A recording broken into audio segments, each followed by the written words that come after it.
कर्नाटक में सरकार की प्रचंड जीत के बाद 20 मई को नई सरकार का शपथ ग्रहण हुआ, लेकिन सीएम और डिप्टी सीएम के अलावा शपथ लेने वाले 8 मंत्रियों के विभागों का बंटवारा नहीं हो सका।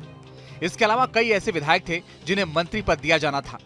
राज्य के सीएम सिद्धरामैया और डिप्टी सीएम इसे लेकर पशुपेश में थे। आखिरकार ये फैसला भी दिल्ली से हुआ। दोनों नेताओं को दिल्ली बुलाया गया और मैराथन बैठकों के बाद 24 नए मंत्रियों की सूची जारी की गई। सिद्धरामैया मंत्रिमंडल में ये पहला कैबिनेट विस्तार था। शनिवार को बेंगलुरु में राज्यपाल थावरचंद गहलोत ने इन 24 नए मंत्रियों को पद और गोपनीयता की शपथ दिलाई। शपथ लेने वाले विधायकों में कुछ पुराने चेहरे हैं, तो वहीं 9 ऐसे विधायक भी हैं जो पहली बार विधायक बने हैं और पहली बार में ही उन्हें मंत्री पद मिल गया है। इस सूची में एक महिला विधायक भी शामिल है। कुल मिलाकर अब सिद्धरामैया कैबिनेट में 34 मंत्री हो गए हैं। हालांकि ये भी सच्चाई है कि अभी तक उन मंत्रियों के विभागों का भी बंटवारा नहीं हुआ है जिन्होंने सीएम और डिप्टी सीएम के साथ मंत्री पद की शपथ ली थी। ऐसी जानकारी मिल रही है, इसकी घोषणा भी बहुत जल्द हो जाएगी।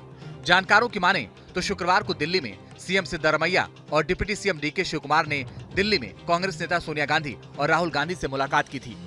शनिवार को जिन 24 मंत्रियों को सिद्धरामैया कैबिनेट में शामिल किया गया, उनमें राज्य के सभी जातीय समुदाय को ध्यान में रखकर प्रतिनिधित्व दिया गया है। इसके अलावा क्षेत्र विशेष का भी खास ख्याल रखा गया है। शपथ लेने वाले मंत्रियों में 6 लिंगायत, 4 वोक्कालिगा, 3 अनुसूचित जाति, 2 अनुसूचित जनजाति और 5 अन्य ओबीसी, जिसमें कुरुबा, राजू, मराठा, एडिगा और मोगावीरा शामिल हैं। इसके अलावा दिनेश गुंडू राव को ब्राह्मण चेहरे के तौर पर शामिल किया गया है। कैबिनेट में लक्ष्मी हेब्लेकर इकलौती महिला मंत्री हैं।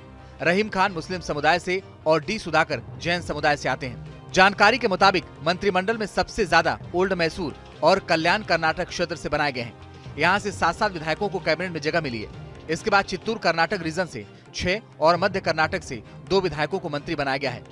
मैसूर से डॉक्टर HC महादेवप्पा, बागलकोट से RB थिम्मापुर, कोप्पल से शिवराज तंगादगी दलित समाज से आते हैं।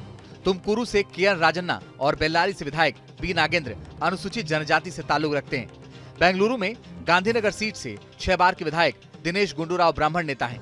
बीदर से कांग्रेस के वरिष्ठ नेता ईश्वर खंड्रे, यादगीर से शरण बसप्पा दर्शनपुर, विजयपुरा से शिवानंद पाटिल, दावणगेरे से SS मल्लिकार्जुन और बेलगावी से लक्ष्मी हेब्बलकर लिंगायत समुदाय से हैं। मधु बंगारप्पा शिवमोगा से, बंगारप्पा एडिगा समुदाय से आते हैं।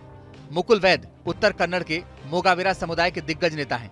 भैरथी सुरेश कुरुबा समुदाय से आते हैं। चित्रदुर्ग से जैन समुदाय का प्रतिनिधित्व करने वाले डी सुधाकर को कैबिनेट में जगह दी गई है।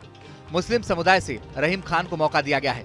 धारवाड़ के संतोष लाड मराठा समुदाय से आते हैं। सिद्धरामैया कैबिनेट में जिस हिसाब से समाज के हर तबके को उचित प्रतिनिधित्व दिया गया है, उससे साफ है कि 2024 में पार्टी किसी तरह का रिस्क नहीं लेना चाहती। कर्नाटक में लोकसभा की 28 सीटें हैं और पार्टी का टारगेट है कि 2024 लोकसभा चुनाव में वो 20 से ज्यादा सीटों पर अपना कब्जा कर ले।